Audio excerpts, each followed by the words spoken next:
B.Ed.चे विद्यार्थी तुमचं स्वागत. काल आपण पुरा म्युझियमचे किंवा वस्तू संग्रहालयाचे विविध प्रकार पाहिले. आज आपण पुढील प्रकाराकडे वळूया. ठीक आहे. पुढचा प्रकार आहे अँथ्रोपॉलॉजिकल म्युझियम्स किंवा मानवशास्त्र संग्रहालय. ओके. तर अशी संग्रहालय जी असतात, या संग्रहालयामध्ये जे आदिवासी लोक आहेत त्या आदिवासी लोकांच्या संस्कृती संदर्भातल्या विविध वस्तू आणि स्थापत्य यांचं कलेक्शन या वस्तू संग्रहालयामध्ये त्या ठिकाणी दिसून येतं. यामध्ये त्यांची घरं तिथं त्या ठिकाणी उभी केली जातात. त्यानंतर त्यांच्या दैनंदिन वापरातील वस्तू असतील किंवा त्यांच्या उपजीविकेची विविध साधनं असतील. त्यानंतर त्यांच्या पारंपरिक ज्ञानाची साधनं म्हणजे काही विशिष्ट प्रकारची बोट ती तयार करत असतील, विशिष्ट प्रकारचं रहाट त्यांच्याकडे असेल, विशिष्ट प्रकारचं नांगर असेल, अशा अनेक गोष्टी ज्या आहेत.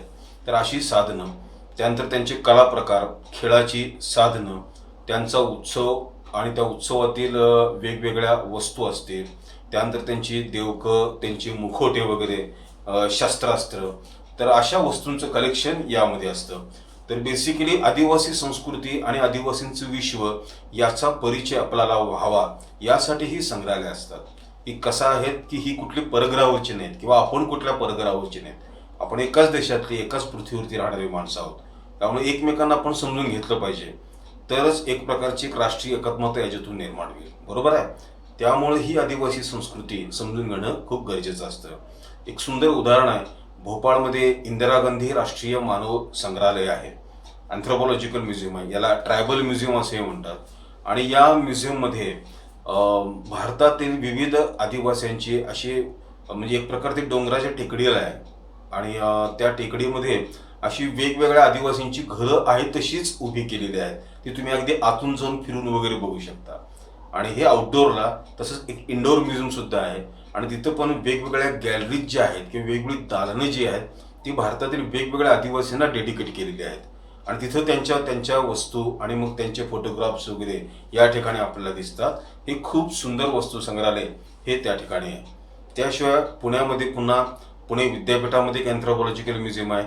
शिवाय महाराष्ट्र शासनाचं आदिवासी वस्तू संग्रहालय आहे. ही सगळी मानवशास्त्र संग्रहालय आपण या ठिकाणी बघतो. त्यानंतरचा पुढचा प्रकार आहे तो म्हणजे लिव्हिंग हिस्ट्री म्युझियम. तर या ठिकाणी काय केलं जातं की एका खुल्या अशा जागेमध्ये एक विशिष्ट काळ निश्चित केला जातो आणि त्या विशिष्ट काळातील जी काही घरं आहेत किंवा जी काही स्थापत्य आहेत किंवा जे काही गाव आहे ते गाव आहे तसं ते उभं केलं जातं आणि त्यांचं जतन केलं जातं. ओके. तर याला लिव्हिंग हिस्ट्री म्युझियम असं आपण म्हणतो. एकंदरीत ही जी वास्तू आणि ती रचना जी आहे आणि का मांडणी जी आहे त्यामुळे याला खुलं वस्तू संग्रहालय असं पण म्हणतात. आणि यातील ज्या वेगवेगळ्या वस्तू असतात, विषय जो याच्यामध्ये मेन मांडलेला असतो, यावरून याला सांस्कृतिक इतिहास वस्तू संग्रहालय किंवा कल्चरल हिस्ट्री म्युझियम असं सुद्धा या ठिकाणी म्हणलं जातं. ॲक्च्युली या कन्सेप्टची सुरुवात जी झाली ती स्कॅन्डिनेव्हियन कंट्रीज झाली, ज्याला आपण नॉर्थ युरोप असं म्हणतो. नॉर्वे असेल, स्वीडन असेल, डेन्मार्क असेल, अशा देशामध्ये ही वस्तू संग्रहालय या ठिकाणी सुरुवात झाली. म्हणजे बेसिकली कसं आहे, त्या लोकांचं एक वैशिष्ट्य आहे, लाकडाच्या ओंडक्यांची त्यांची ती अशी घरं वगैरे असतात. आणि ही किती शहरी, हे लोक किती शहरी झाले, किती मॉडर्न झाले, तरी पूर्वीची गावातली घरं त्यांनी कधी तोडलेली नाहीत. ती आहेत तशी जपून ठेवलेली आहेत. हे बेसिकली त्यांचा स्वभावाचा भाग आहे, लक्षात घ्या. आणि त्यामुळंच ही जुनी घरं अजून सुद्धा कायम राहिलेली आहेत आणि यांचंच ते आता वस्तू संग्रहालयात रूपांतर झालेलं आहे. हे झालं स्कॅन्डिनेव्हियन कंट्रीजमधलं living history museum. Henry Ford नावाचा अमेरिकेतला एक मोठा उद्योगपती होता आणि त्यानं हे पाहिलं आणि हे अशा प्रकारचंच अमेरिकेत आपण का करू नये असा तो विचार करू लागला. आणि त्याप्रमाणे डिअरबोर्न या ठिकाणी त्यानं ग्रीनफील्ड विलेज नावाचे एक गाव त्यानं निर्माण केलं. आणि अमेरिकेतल्या प्रत्येक प्रांतातील घराचे नमुने त्यानं आहे तसे त्या ठिकाणी उभे केले. आणि त्यामुळे त्याचं असं म्हणणं होतं की अमेरिकेची एक पॉकेट डिक्शनरीज ही असावी की या म्युझियमला तुम्ही भेट द्या, संपूर्ण अमेरिका तुम्हाला त्या ठिकाणी लक्षात येईल. तर अशा प्रकारे याला लिव्हिंग हिस्ट्री म्युझियम असं आपण या ठिकाणी म्हणतो. अर्थात स्कॅन्डिनेव्हियन कंट्रीजमधले जे लिव्हिंग हिस्ट्री म्युझियम्स आहेत आणि या हेनरी फोर्टच्या अमेरिकेतलं जे लिव्हिंग हिस्ट्री म्युझियम आहे, दोन्ही गावच आहेत. एक विशिष्ट काळ धरून त्या ठिकाणची घरं सगळी उभी केलेली आहेत. हे साम्य यांच्यामध्ये पण एक मूलभूत फरक आहे.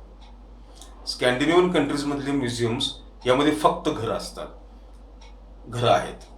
आणि हेनरी फोर्टच्या या ग्रीनफील्ड विलेज नावाचा जो काही म्युझियम आहे, तिथं मात्र घरं तर आहेतच त्या जुन्या काळाप्रमाणे. याशिवाय तिथं काही माणसं नेमलेली आहेत त्यांनी, ती पण त्या काळातल्या पोशाखात सगळी वावरत असतात. त्यामुळं त्या गावात आपण जर एंट्री केली तर आपण एका जुन्या काळात आल्यासारखंच आपल्याला ते वाटत राहतं. या लिव्हिंग हिस्ट्री म्युझियम असं म्हणतात. त्यानंतर जपानमध्ये हॅकोन ओपन एअर म्युझियम याच्यामध्येच येऊन जाईल.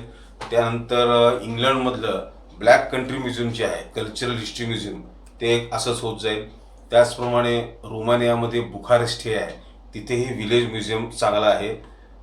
त्यानंतर राजस्थानमध्ये उदयपूर जे आहे, ते उदयपूरच्या जवळ शिल्पग्राम नावाचं एक लिव्हिंग हिस्ट्री म्युझियम किंवा विलेज म्युझियम किंवा ग्रामीण वस्तू संग्रहालय त्या ठिकाणी निर्माण केलेलं आहे. आणि आपल्या परिचयाचं म्हणजे इथं कणेरीला सिद्धगिरी जो मठ आहे, त्या मठामध्ये जे ग्रामीण वस्तू संग्रहालय आहे ते लिव्हिंग हिस्ट्री म्युझियम सारखंच आहे.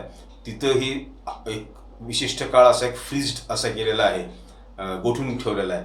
आणि त्यातली सगळी घरं वगैरे, वाडे वगैरे आपल्याला त्या ठिकाणी दिसतात. आणि माणसं दिसत नाहीत, फक्त त्यांचे पुतळे त्या ठिकाणी दिसतात. पण ते फार सुंदर आहे. आणि हे लिव्हिंग हिस्ट्री म्युझियमचाच हा प्रकार आपल्याला या ठिकाणी दिसून येतो. त्यानंतरचा प्रकार म्हणजे बाल वस्तू संग्रहालय. मुलांच्यात एक प्रकारे त्यांचं रंजन पण व्हावं आणि एक अनौपचारिकरित्या शिक्षणही मिळावं, यासाठी ही बाल वस्तू संग्रहालय तयार केली जातात.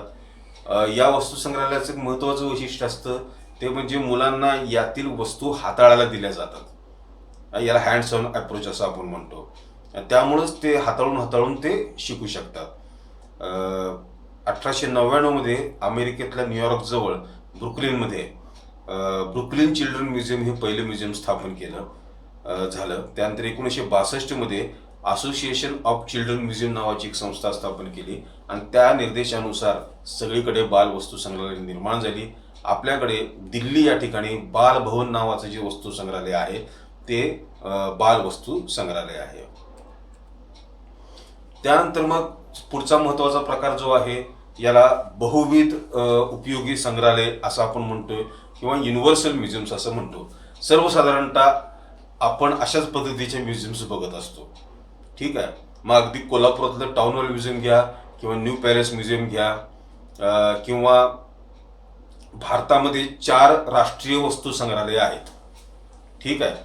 एक म्हणजे दिल्लीला आहे नॅशनल म्युझियम या नावाचं, दुसरं कलकत्त्याला आहे इंडियन म्युझियम या नावाचं, तिसरं हैदराबादला आहे सालार जंगी म्युझियम या नावाचं, आणि चौथं मुंबईला आहे ज्याचं पूर्वीचं नाव प्रिन्स ऑफ वेल्स म्युझियम होतं पण आत्ताचं नाव छत्रपती शिवाजी महाराज वस्तू संग्रहालय असं आहे. तर ही 4 वस्तू संग्रहालय भारतातील राष्ट्रीय वस्तू संग्रहालय आहेत आणि याला युनिव्हर्सल म्युझियम्स असं म्हणतात. युनिव्हर्सल म्युझियम्स म्हणजे की या ठिकाणी सर्व प्रकारच्या वस्तू असतात. आत्तापर्यंत कसं एकेका गोष्टीला वाहिलेलं आपण पाहिलं, ऐतिहासिक, कला, शास्त्रीय, बरोबर आहे, त्यानंतर आदिवासी. तसं इथं नसतंय.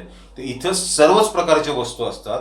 फक्त लोकांचा गोंधळ होऊ नये म्हणून वेगवेगळ्या दालनांना, त्याला म्युझियमच्या भाषेत विथिका असं म्हणलं जातं किंवा गॅलरीज असं म्हणलं जातं. तर वेगवेगळी अशी गॅलरीज तयार केल्या जातात, विथिका तयार केल्या जातात, त्यांना व्यवस्थित नावं त्या ठिकाणी दिली जातात. आणि त्या वस्तू ज्या त्या गॅलरीतल्या आहेत त्या मात्र ऐतिहासिक विकास क्रमानुसार मांडल्या जातात, म्हणजे लोकांना त्याची प्रगती करून यावी यासाठी. ठीक आहे. तर अशी ही 4 वस्तू संग्रहालय महत्वाची आहेत. आणि त्यानंतर मग आपण वळतो ते म्हणजे विशेष वस्तू संग्रहालयाकडे. ही अगदी खास स्पेसिफिक एकाच गोष्टीला वाहिलेली अशी ही वस्तू संग्रहालय असतात. उदाहरणार्थ अहमदाबादला कॅलिको म्युझियम म्हणून आहे. हे फक्त आणि फक्त हातमागावरती जे वस्त्र निर्माण होतं, जे टेक्स्टाईल निर्माण आतापर्यंत झालेलं आहे त्याचं हे म्युझियम आहे, त्याचे नमुने त्या ठिकाणी आहेत. त्यानंतर न्यूयॉर्कला कॉर्निंग ग्लास म्युझियम म्हणून आहे. हे फक्त काचेला वाहिलेलं वस्तू संग्रहालय, म्हणजे काचेच्या वस्तू या ठिकाणी ठेवलेल्या आहेत. त्यानंतर अमेरिकेतल्या कनेक्टिकट इथं मिस्टिक सीपोर्ट म्युझियम आहे. हे आरमाराला वाहिलेलं वस्तू संग्रहालय आहे. त्याचप्रमाणे नॅशनल म्युझियम ऑफ एअरफोर्स हे अमेरिकेतलं जे आहे हे हवाई दलाला वाहिलेलं वस्तू संग्रहालय या ठिकाणी आहे. तर दिल्लीमध्ये भारतीय रेल्वे म्युझियम आहे. इथं भारतातील सर्व जुन्या रेल्वेची इंजिन्स नमुन्यासाठी प्रातिनिधिक स्वरूपात इथं आणून ठेवलेले आहेत. आणि इंडोर म्युझियममध्ये रेल्वेच्या संदर्भातल्या सर्व छान छान वस्तू त्या ठिकाणी मांडलेल्या आहेत. त्यामध्ये मिरजेच्या जंक्शनमधलं एक मोठं घड्याळ होतं. तिथं जेव्हा आता नवीन घड्याळ आणलं तेव्हा ते जुनं घड्याळ या रेल्वे संग्रहालयामध्ये या ठिकाणी ठेवलेलं आहे. मग एक छोटीशी रेल्वेतली छोटीशी सहल सुद्धा आपल्याला काढायची तिथं परवानगी मिळते. तर हे एक विशेष रेल्वेला वाहिलेलं वस्तू संग्रहालय दिल्लीमध्ये आहे. तर उदयपूरमध्ये कठपुतळी संग्रहालय आहे किंवा डॉल्स, दिल्लीमध्ये सुद्धा डॉल्स म्युझियम आहे, म्हणजे बाहुल्यांचं वस्तू संग्रहालय आहे. इथं फक्त बाहुल्या त्या ठिकाणी आपल्याला दिसतात. तर जर्मनीमध्ये उल्म या ठिकाणी फूड म्युझियम आहे आणि हे ब्रेडला वाहिलेलं आहे. त्याला ब्रेड म्युझियम असं सुद्धा म्हणलं जातं. जर्मनीमध्ये तयार होणारे सर्व ब्रेडचे प्रकार या ठिकाणी आपल्याला दिसून येतात. तर जपानमध्ये शिन योकोहामा रॅमेन म्युझियम म्हणून आहे. रॅमेन म्हणजे ज्याला आपण मॅगी म्हणतो किंवा शेवया म्हणतो. तर हे आपल्याकडं चपाती भाकरी कसं नित्य आहारातलं आपलं असतं, तसं जपानमध्ये शेवया जे आहेत ते नित्य आहारातले असतात. आणि त्यामुळं थोड्या थोड्या अंतरावरती या शेवयांच्या क्वालिटीमध्ये चवीमध्ये फरक पडत जातो. तर यासाठी या म्युझियममध्ये सर्व प्रांतातील आपल्या शेवया या ठिकाणी दिसून येतात. हे अन्नपदार्थांना वाहिलेलं वस्तू संग्रहालय आपल्याला दिसून येतं. त्यानंतर अमेरिकेमध्ये हॉल ऑफ फेम नावाचं एक वस्तू संग्रहालयाचा प्रकार आपल्याला दिसतो. हे कुठल्या तरी एका व्यक्तीला किंवा एका खेळाला वाहिलेलं असते, म्हणजे एका संगीतकाराला वाहिलेलं एक हॉल ऑफ फेम म्युझियम आहे. तर या ठिकाणी त्या संगीतकाराच्या सगळ्या गाणी, सगळ्या कॅसेट्स, त्याचे फोटो, त्याला मिळालेले अवॉर्ड्स वगैरे या ठिकाणी दिसतात. तसे बेसबॉलचं एक म्युझियम आहे. तो खेळ तिथं फार लोकप्रिय आहे. तर बेसबॉलच्या संदर्भातल्या सगळ्या वस्तू त्या ठिकाणी मांडलेल्या असतात, सगळे फोटोग्राफ्स त्या ठिकाणी असतात. त्यानंतर बेसबॉलचे चांगल्या चांगल्या गेम्सच्या व्हिडिओ CDs त्या ठिकाणी ठेवलेले आहेत की जे पुन्हा आपल्याला एन्जॉय करता येतील यासाठी. याला हॉल ऑफ फेम म्युझियम असं म्हटलं जातं. तर मित्रांनो, हे अशी म्युझियम्स आपण या ठिकाणी म्युझियमचे प्रकार आपण या ठिकाणी बघितले. एक काळ फक्त श्रीमंताचे हौस म्हणून, आणि माझ्याकडे हे वेगळं आहे बघा, हे पहा, एवढ्यापुरतंच मर्यादित असणारा हा भाग वस्तू संग्रहालयाचा ही आता एक फार महत्त्वाची संस्था झालेली आहे. लोकरंजनाबरोबर लोक शिक्षणाचा काय म्हणतो आपण त्याला उद्देश या वस्तू संग्रहालयाचा आहे. एका सामाजिक बांधिलकीच्या नात्यानं ही वस्तू संग्रहालय ही संस्था काम करत असते. मानवाची संस्कृती, पर्यावरण, वैज्ञानिक, शास्त्रीय, तांत्रिक त्याची प्रगती या सर्वांचं ज्ञान हे रंजनात्मक पद्धतीनं आणि त्रिमितीय पद्धतीनं, प्रत्यक्ष अनुभव या पद्धतीनं आपल्याला व्हावा, हे म्युझियमची सगळी धडपड या ठिकाणी दिसते. वेगवेगळ्या माध्यमातून हे आपल्याला आपलं शिक्षण करत असतात, रंजन करत असतात. मग तिथल्या वस्तूंना लेबल्स लावून असू देत किंवा एक गाईड नेमून असू देत किंवा ऑडिओ व्हिज्युअल गाईड तशा पद्धतीनं असू देत किंवा वेगवेगळ्या दृकश्राव्याचे प्रोग्राम्स आयोजित करून, वेगवेगळे प्रशिक्षण आयोजित करून, कार्यशाळा आयोजित करून, व्याख्यानं आयोजित करून ते आपल्या म्युझियममधल्या कलेक्शनची माहिती अधिकाधिक लोकांपर्यंत पोहोचवण्याचा प्रयत्न करत असतात. त्यामुळं म्युझियम हे एका प्रकारे लोकरंजन, लोकशिक्षण तर आहेच, पण संशोधन करणाऱ्या संशोधकांसाठी सुद्धा ही म्युझियम्स एक फार महत्त्वाची इतिहासाचं एक साधन आहे असं आपल्याला या ठिकाणी लक्षात येईल. धन्यवाद.